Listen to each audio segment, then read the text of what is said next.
ఎక్కువ డేంజర్ కదా. ఇప్పుడు అదే ఆఫీసర్లు కంటిన్యూ ఎందుకు చేస్తున్నాడు? నిన్ను ఆల్టర్నేట్ ఎందుకు ఎన్నుకున్నారు? నువ్వు కేసీఆర్ చేసిన మొత్తం కరప్షన్ అంతా బయట పెడతావు, వాళ్ళకి తగిన గుణపాఠం నేర్పుతావు. నీ నీ నీ కింద కూడా ఏజెన్సీలు ఉన్నాయి, ఎంక్వైరీ ఇన్వెస్టిగేషన్ ఏజెన్సీలు ఉన్నాయి, వాళ్ళ ఫ్రీ హ్యాండ్ ఇస్తావు.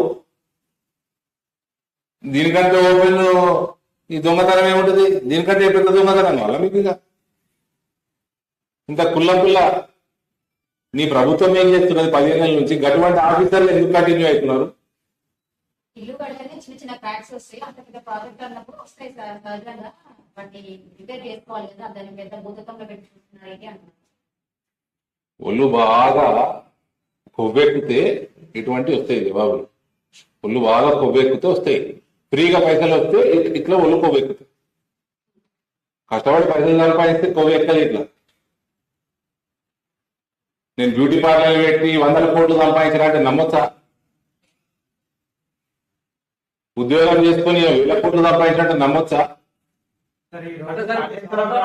ఇప్పుడు ఎంత ఎస్టిమేషన్, ఎంత ఖర్చుది? 100 కోట్లు. 100 కోట్లు ఏడుకలు వచ్చినాయి. కేటీ అది ఉద్యోగం చేసాడు అమెరికా, అట్లా వచ్చినాయా? బ్యూటీ పార్లర్కి వెళ్ళి వచ్చినాయా? లేకపోతే దుబాయ్ శేఖర్ ఆ టైంలో సంపాదించింది వచ్చి.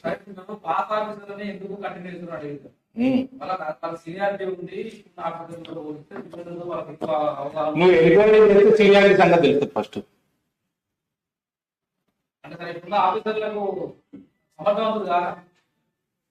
సమర్థవంతులు కాబట్టి ఇంత పెద్ద స్కామ్ అయినాయి. అసమర్థులు అయితే ఇట్లా చేస్తారా? ఎంత సమర్థత ఉంటే ఇట్లా చేయాలి? మితిమీరిన సమర్థత ఇది.